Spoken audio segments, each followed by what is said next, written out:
கழகத்தின் தலைவரான விஜயோட தலைமையில சென்னையில அஜித்குமார் மரணத்துக்கு நீதி கேட்டு ஒரு ஆர்ப்பாட்டமானது நடைபெற்றுச்சு. பொதுவா இந்த மாதிரியான போராட்டம் ஆர்ப்பாட்டம் எல்லாம் நடந்துச்சுன்னா அதை பத்தின அந்த கருத்தை மட்டும் தான் எடுத்து விவாதம் பண்ணுவாங்க. ஆனா இங்க நடந்திருக்கிறது போராட்டம் தானா அப்படின்ற விவாதம் தான் முழுசா போயிட்டு இருக்கு. அது மட்டும் தானே அப்படின்னு பாத்தீங்கன்னா இபிஎஸ் அவர்களுடைய சுற்றுப்பயணம் கடலூர் மற்றும் விருதாச்சலம் போன்ற பகுதிகளில் அவரோட சுற்றுப்பயணம் நேற்று முந்தானியத்துல நடந்திருக்கு. அதுல ஸ்டாலின் கவர்மெண்ட்டை வந்து கிழின்னு கிழிச்சிருக்காரு. ஸ்டாலின் அவர்கள் என்ன பண்ணிட்டு இருக்காங்க அப்படின்னா இன்னைக்கு உங்களுடன் ஸ்டாலின் அப்படிங்கிற திட்டத்தை துவக்கி வச்சிருக்காரு சிதம்பரத்துல. இந்த பக்கம் வந்து பாஜகவினர் தொடர்ந்து பல மாவட்டங்கள்ல போராட்டங்கள் பண்ணிட்டு இருக்காங்க. கடந்த வாரங்கள்ல மதுரை மற்றும் இன்னைக்கு பாத்தீங்கன்னா திருப்பூர் மாவட்டத்துல இருக்கக்கூடிய வீரபாண்டி பகுதியில சில ஆர்ப்பாட்டங்கள் நடக்குது. அது மட்டும் இல்லாம பூத் லெவல் ஒர்க்கிங்குமே வந்து ரொம்ப சீரியஸா நடந்துட்டு இருக்கு. இதெல்லாம் பத்தி தான் இந்த காணொலியில நம்ம பார்க்க போறோம். வணக்கம், நான் லோகேஸ்வரி.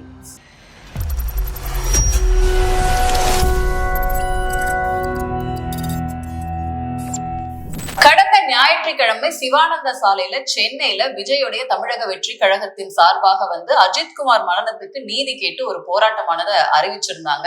பேர் இறந்து போயிருக்கிறாங்க. அந்த 24 பேரோட குடும்பத்துக்கும் நீங்க சாரி சொன்னீங்களா? தயவு செஞ்சு சாரி சொல்லிருங்க. அஜித்குமார் அவர்கள் குடும்பத்துக்கு நீங்க கொடுத்த நிவாரணம் மாதிரி இந்த 24 பேர் குடும்பத்துக்கும் நீங்க நிவாரணம் கொடுத்தீங்களா? இதுக்கு அரசு தரப்புல இருந்து பல ரெஸ்ட்ரிக்ஷன் கொடுக்கப்பட்டுச்சு அப்படின்னு சொல்லிட்டு ஓவர் நைட்ல தான் நாங்க எங்களுடைய தொண்டர்களை கூட்டணும் அப்படின்னு சொல்லியிருக்காங்க. பொதுவா ஒரு ஆர்ப்பாட்டம் போராட்டம் அப்படின்னா குறைஞ்சது ஒரு 3 மணி நேரம் 4 மணி நேரம் இல்ல 5 மணி நேரம் நடக்கும். அதுல நிறைய பேர் பேசுவாங்க. ஆனா இந்த போராட்டத்தை பத்தி எழுந்திருக்க விமர்சனம் என்னன்னா மொத்தமாவே இந்த போராட்டம் நடந்தது வந்து 20 நிமிஷம் தான். அது மட்டும் இல்லாம வந்து விஜய் அவர்கள் வந்து 3 நிமிஷம் தான் பேசியிருக்காரு அப்படின்னு சொல்றாங்க. அதுலயும் வந்து குறிப்பா பாத்தீங்கன்னா பாஜகவை சேர்ந்த வினோஜ் பி செல்வம் ஒரு ட்வீட் போட்டிருக்காரு. இந்த மாதிரி விஜய் பேசின ஒரு காணொலி வந்து ஒரு 3 நிமிஷ காணொலி வந்து பரவிட்டு இருந்துச்சு. கடைசியில பார்த்தா ஒரு மொத்தமே 3 நிமிஷம் தான் பேசியிருக்காரு அப்படின்னு சொல்லிட்டு ஒரு ட்வீட் ஒண்ணு போட்டிருக்காரு. அதே மாதிரி சில யூடியூப் சேனல்ல பாத்தீங்கன்னா அவர் பேசின வார்த்தைகள்ல இருந்து பிழை, அதுக்கப்புறம் ட்ரோல் அப்படின்னு சொல்லிட்டு பல விஷயங்கள் பண்ணியிருக்காங்க. இது எப்படியோ இந்த போராட்டம் குறித்து பார்த்தா விவாதம் எப்படி இருக்குன்னா முறை அவர் வந்து இந்த மாதிரியான ஆர்ப்பாட்டத்துல கலந்துக்கிறாங்க. ஆனா வந்து அதை வந்து வெறும் சினிமா ஷூட்டிங் மாதிரி தான் நடத்திருக்காரு அப்படின்னு ஒரு தரப்பும், இங்க வந்து எங்களுக்கு வந்து சரியான சப்போர்ட் வந்து கவர்மெண்ட் சைட்ல இருந்து கொடுக்கல, பயங்கரமான கெடுபிடி வந்து போலீஸ் தரப்புல இருந்து இருந்துச்சு அப்படின்னு சொல்லி தமிழக வெற்றி கழகமும் சொல்லிட்டு இருக்காங்க. சோ இந்த ஆர்ப்பாட்டம் குறித்து இருக்கக்கூடிய நெகட்டிவ் பாயிண்ட்ஸ் என்னவா இருக்கு அப்படின்னா மொத்தமாவே அந்த டியூரேஷன் ரொம்ப ரொம்ப கம்மியா இருந்துச்சு. அதுல பேசினவங்களுமே வந்து ஒரு தெளிவான விஷயத்த முன் வைக்கல. சாரி எல்லாம் எங்களுக்கு வேண்டாம் அப்படின்னு சொல்லிதான் ஆர்ப்பாட்டத்தையே வச்சிருந்தாங்க. அப்புறம் கடைசியா விஜய் பாத்தீங்கன்னா சாரி கேட்டுருங்க அப்படின்னு சொல்றாரு. ஒரு தெளிவில்லாத ஒரு மீட்டிங்கா தான் அது இருந்துச்சு அப்படின்னும், அதுல கிட்டத்தட்ட 24 பேர் லாக்அப் டெத்ல இறந்தவங்கல்ல 20 குடும்பங்களை மேடை ஏற்றிருந்தாங்க. ஆனா அவங்க யாருக்குமே பேச வாய்ப்பு ஒரே ஒரு அம்மா மட்டும் பேசியிருந்தாங்க. பட் அவங்களோட வலியை வந்து அது பதிவு செய்யவே இல்லை. அப்ப அந்த நோக்கம் என்னவா இருக்கு? அதுல சிலர் வந்து இப்போ திமுக சார்பு இருக்கிற சில பேர் என்ன சொல்றாங்கன்னா ஏன் உங்களுக்கு இந்த 24 பேர் மட்டும் தான் தெரிஞ்சாங்களா? அதிமுக பீரியட்லயுமே நிறைய லாக்அப் டெத் எல்லாம் நடந்தது இல்ல, அந்த குடும்பங்கள் எல்லாம் ஏன் சந்திக்கல? இதுல சில பேரை வந்து அவர் பனையூர் ஆபீஸ்க்கு கூப்பிட்டு மீட் பண்ணதை வந்து தவறாகவும் சொல்றாங்க. சோ எது எப்படியோ களத்துல வந்து ஒரு போராட்டத்தை விஜய் அவர்கள் பண்ணியிருக்காங்க. அங்க கூடிய கூட்டம் பாத்தீங்கன்னா அவங்களோட ரசிகர் கூட்டமா அல்லது தொண்டர்கள் கூட்டமா, ஒரு அரசியல் புரிதல் அவங்களுக்கு இருக்கான்ற நிறைய விமர்சனங்கள் இருக்கு. ஏன்னா அதுல இருந்து நிறைய வீடியோஸ் ட்ரோலா இருக்கு. என்னோட ஃபேன்ஸ் வந்து அல்லு அர்ஜுன், ராம் சரண் என்னோட ஃபேன்ஸ். நான் இப்ப புதுசா இதுல தொடங்கி இருக்கனால இப்ப தாவேக்கால நான் நம்பர் ஆஃப் தி லீடர் மாதிரி ஆகிறதுக்கு முடிவு எடுத்து கொண்டிருக்கிறேன்.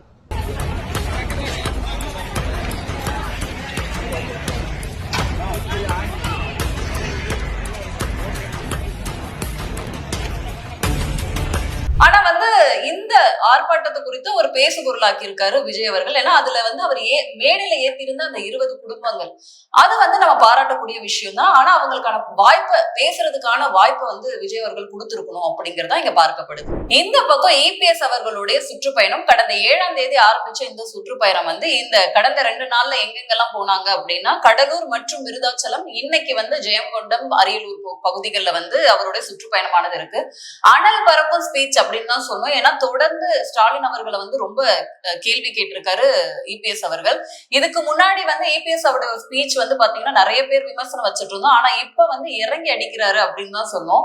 அதுலயும் குறிப்பா வந்து ஸ்டாலின் அவர்கள் இன்னைக்கு தொடங்கி இருக்கக்கூடிய உங்களுடன் ஸ்டாலின் அப்படிங்கிற விஷயத்த வந்து பாத்தீங்கன்னா பயங்கரமா கலாச்சி தள்ளி இருக்காரு. நீங்களே அந்த வீடியோ பாருங்க. நீங்க பாத்தீங்கன்னா இதை உன்னை தூக்கிட்டு வர போறாங்க வீடு வீடா. யாரு? உங்களுடன் ஸ்டாலின். எது உங்களுடன்? இதுவரை யாரோட இருந்தாரு? இப்பதான் நம்மளோட ஸ்டாலின் வந்திருக்காரு. ஆக 4 வருஷம் உருண்டோடி போயிட்டுது. மக்களுடைய செல்வாக்கு இழந்துட்டார். சிந்திச்சு பார்த்தாங்க, அதுக்கு யாராவது ஒரு ஐடியா கொடுத்துட்டாங்க. இதுக்குன்னு ஆள் வச்சிருக்காரு அவரு. அவருடைய மருமகன் தான் இதுக்கு இன்சார்ஜ். யாரு? மாமனாருக்கு சப்போர்ட்டா ஒரு மருமகன் இருக்கார். அவரு இது மாதிரி மாமா மாமா நான் ஒரு விளம்பரத்தாள் அடிச்சு கொடுக்குறேன், இது வீடு வீடா போய் கொடுங்க. இத என்ன சொல்றாரு? தொழில் வரி விதிப்பு, புதிய தொழில் உரிமம் புதுப்பித்தல், குடிநீர் இணைப்பு, அடிப்படை வசதிகள், இது வரைக்கும் ஒன்றும் செய்யவே இல்லை. இனிமே வந்து கிளிக்க போறாரு. குறிப்பா இதுல வந்து ஸ்டாலின் அவர்களோட மருமகனான சபரீசனை வந்து ரொம்பவுமே கிண்டல் பண்ணிருக்காரு. எங்க மாமா மாமா அப்படி சொல்லி நான் விளம்பரம் ஒண்ணு ரெடி பண்ணி தரேன்னு சொல்லி கிண்டல் பண்ணிருக்காரு. சோ இது மட்டும் தானா அப்படின்னு பாத்தீங்கன்னா ஒவ்வொரு பகுதியிலயும் அந்த மக்களோட பிரச்சனைகளை பேசியிருக்காரு. குறிப்பா விவசாயிகளுடைய பிரச்சனைகளை அவர் எடுத்து பேசியிருக்காங்க. குறிப்பா வந்து கரும்பு மற்றும் நெல் போன்ற விஷயத்துக்கு வந்து ஆதார விலை சரியா கொடுக்கப்படுதா, அப்போ ஸ்டாலின் அரசாங்கம் கொடுத்த வாக்குறுதிகள் எல்லாம் அவங்க நிறைவேற்றுறாங்களா போன்ற பல கேள்விகளை முன்னெடுக்கி வச்சிருக்காரு. கல்வி சார்ந்த விஷயங்கள், அந்தந்த பகுதிக்கு என்னென்ன பிரச்சனைகளோ அதை எடுத்து சரியா பேசியிருக்காரு. போற இடத்துல எல்லாம் பாத்தீங்கன்னா நல்ல கிரௌடு பார்க்கப்படுது. சோ இந்த சுற்றுப்பயணம் வந்து ஒரு பெரிய டேர்னிங் பாயிண்டா அதிமுகவுக்கு இருக்கும் அப்படின்றத நம்ம எதிர்பார்க்கலாம். இபிஎஸ் அவர்களுமே ஒவ்வொரு பிரச்சனையும் சரியா கையாளுறாரு, சரியான கேள்விகளை முன்வைக்கிறாரு. இந்த சுற்றுப்பயணத்துல இது மக்களிடையே கொண்டு போய் சேர்க்க முடியும். மக்கள் வந்து திரளாக வந்து இங்க வந்து கலந்துக்கிறாங்க. சோ இந்த சுற்றுப்பயணம் ஒரு பெரிய டேர்னிங் பாயிண்டா அதிமுகவுக்கு இருக்கும்.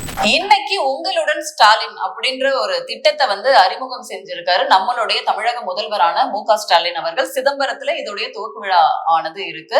இதுல பல கோரிக்கைகள், கிட்டத்தட்ட 46 சேவைகள் வந்து சேவைகளுக்கான விண்ணப்பங்கள் கொடுக்கப்படுது. அது வந்து வித்தின் 45 டேஸ் வந்து அந்த குறைகள் எல்லாம் தீர்க்கப்படும் அப்படின்னு சொல்லியிருக்காங்க. இதுல பட்டா மற்றும் வந்து இந்த கலைஞர் திட்டத்துக்கு கீழே 1000 ரூபாய் இந்த மாதிரி பல ஸ்கீம்ஸ் இருக்கு. இது எல்லாமே விடுபட்டு போயிருந்தா வித்தின் 45 டேஸ் இதெல்லாம் சரி பண்ணி கொடுக்கப்படும் அப்படின்ற ஒரு வாக்குறுதியை வந்து கொடுத்து இந்த உங்களுடன் ஸ்டாலின் அப்படின்ற திட்டத்தை வந்து செஞ்சிருக்காங்க. ஏன் மிஸ் ஆச்சுமா? ஏன் முதல்ல நீங்கள் போட முடியல? வெளியூர் போயிட்டீங்களா?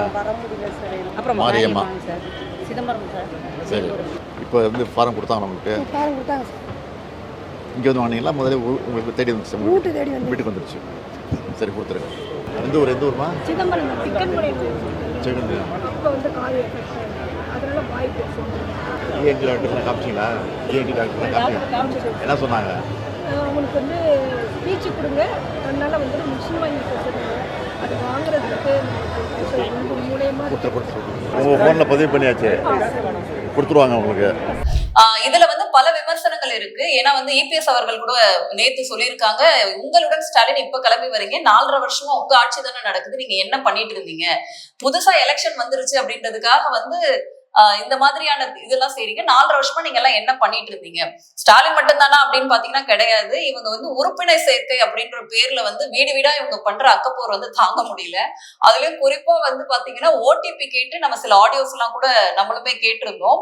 நீங்க ஓடிபி சொன்னா உங்களுக்கு பொருள் வந்து சேரும், ஏன்னா தேர்தல் வரப்போகுது இல்லையா, உங்களுக்கான பரிசு பொருட்கள் எல்லாம் வரும் அப்படின்னு சொல்லிட்டு சில ஆடியோக்களும் வைரலா போறதை நம்ம பார்க்க முடியும். நீங்களும் கேளுங்க. கிஃப்ட்டுக்கலாம் இதுக்காக புரியலைங்க. கிஃப்ட் வரும்லண்ணா, எலெக்ஷனுக்கு குடுக்கறதுக்கு பொருளுக்குங்களா?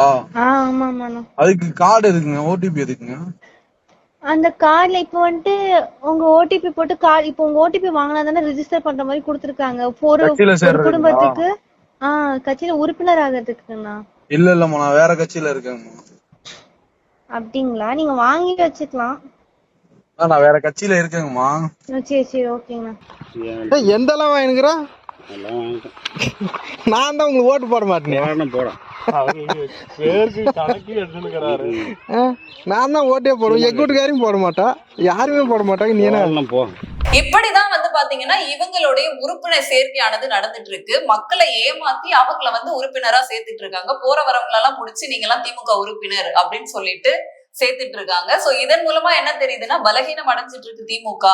இப்படி வந்து உறுப்பினர் சேர்க்கை வந்து ஃபேக்கா செஞ்சு மக்களை நம்ப வைக்க ட்ரை பண்றாங்க அப்படின்னு தான் பாக்கணும். ஏன்னா வந்து களத்துல ரொம்பவுமே வேகம் எடுத்திருக்கு அப்படின்னு சொல்லணும். விஜயோடைய இந்த ஆர்ப்பாட்டமாக இருக்கட்டும், அதுல 1000 விமர்சனங்கள் இருந்தாலுமே அங்க கூடி இருந்த அந்த தொண்டர்கள் அல்லது ரசிகர்கள் எப்படி வேணா சொல்லலாம், அப்ப விஜய்க்கு ஒரு பிராக்ஷன் இருக்கு அப்படிங்கறத வந்து நம்மளால உணர முடியுது. அது எதிர்கட்சிக்கு பெரிய அடியா இருக்கும் அப்படின்றத பாக்கலாம். இந்த பக்கம் EPS அவர்களும் அவருடைய சுற்றுப்பயணத்தை அறிவிச்சு அவரும் சுற்றுப்பயணத்தை செஞ்சுட்டு இருக்காரு. அங்கேயும் பாத்தீங்கன்னா கிரௌடு பயங்கரமா இருக்கிறத பாக்கலாம். மதுரை மாநகராட்சியில வந்து கிட்டத்தட்ட 150 கோடிக்கு ஊழல் நடந்திருக்கு அப்படின்னு சொல்லி ஸ்டாலின் அவர்களே கண்டனம் தெரிவிச்சு அதுல இருந்த முக்கியமான நிர்வாகிகள் எல்லாம் தூக்கி இருந்தாரு. இதை மையமா வச்சு பாஜகவினர் மதுரையில வந்து ஒரு ஆர்ப்பாட்டமானது நடத்தினாங்க. அது மட்டும் தானே அப்படின்னு பாத்தீங்கன்னா இன்னைக்கு திருப்பூர்ல வீரபாண்டிபுரத்துல வந்து குழந்தைங்களுக்கு ஸ்கூல்ஸ்க்கு தேவையான பேசிக் கம்யூனிட்டிஸ் கூட கிடைக்கிறது இல்லை அப்படின்னு சொல்லி ஒரு ஆர்ப்பாட்டமானது நடக்குது.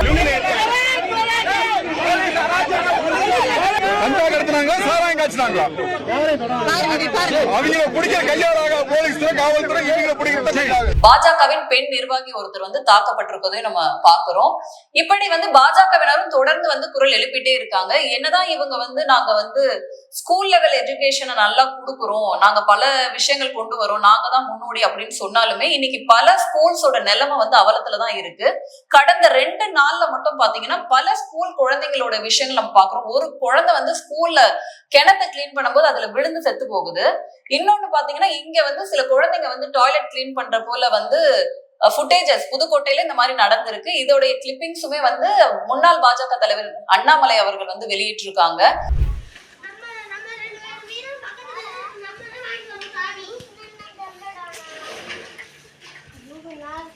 இந்த மாதிரி ஸ்கூல்ஸ்ல ப்ராப்பரான அம்யூனிட்டிஸ் இல்ல, ஸ்கூல் குழந்தைங்க வந்து சரிவர ஒழுங்கா அவங்களை ட்ரீட் பண்ணப்படுறதுல பிரின்சிபலோடைய பாத்திரம் கழுவுற வீடியோஸ் எல்லாம் கூட நம்ம பார்த்தோம்.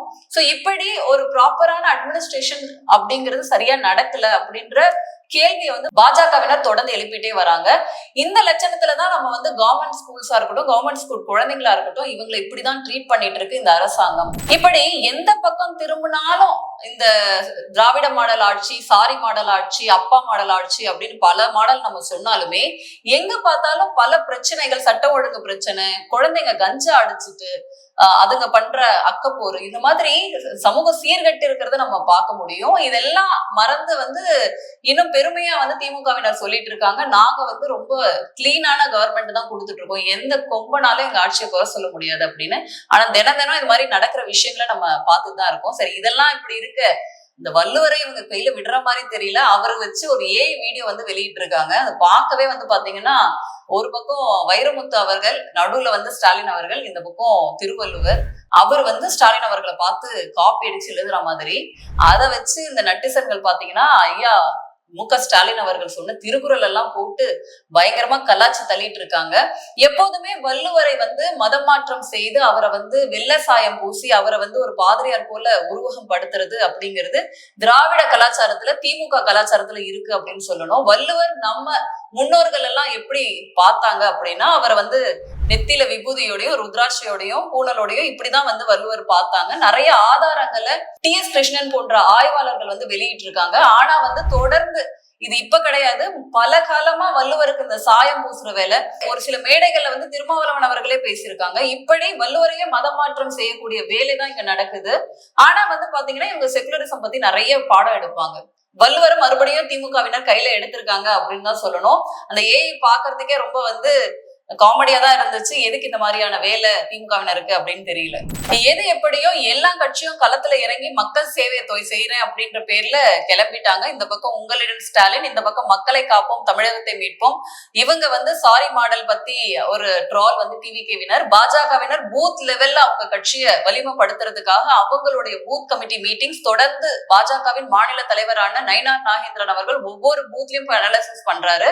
அதுல குறிப்பா ஒரு பூத்ல எல்லாம் வந்து பாத்தீங்கன்னா விருதுநகர் பக்கத்துல வந்து சொல்றாங்க சோறு கூட உங்களுக்கு போட்டுரும், ஆனா ஓட்டு மட்டும் போட மாட்டோம் அப்படின்னு சொல்லிட்டு ஒரு கிண்டலா ஒருத்தர் சொல்றது வந்து வீடியோவா பதிவாயிருக்கு. அதுவுமே சமூக வலைதளங்கள்ல பரவிட்டு இருக்கு. தொடர்ந்து பாஜகவினரும் களத்துல பூத் லெவல ஸ்ட்ரென்தன் பண்ற வேலையை பார்த்துட்டு இருக்காங்க அப்படின்னு சொல்லலாம். இந்த மாதிரி எல்லா கட்சியினரும் வந்து களத்துல மக்களை போய் சந்திச்சு ஒவ்வொரு மாவட்டத்துக்கான பிரச்சனைகளை அலச ஆரம்பிச்சிருக்காங்க. களம் சூடு பிடிச்சிருக்கு. மீண்டும் வேறொரு காணொலியில உங்களை சந்திக்கிறேன். நன்றி, வணக்கம்.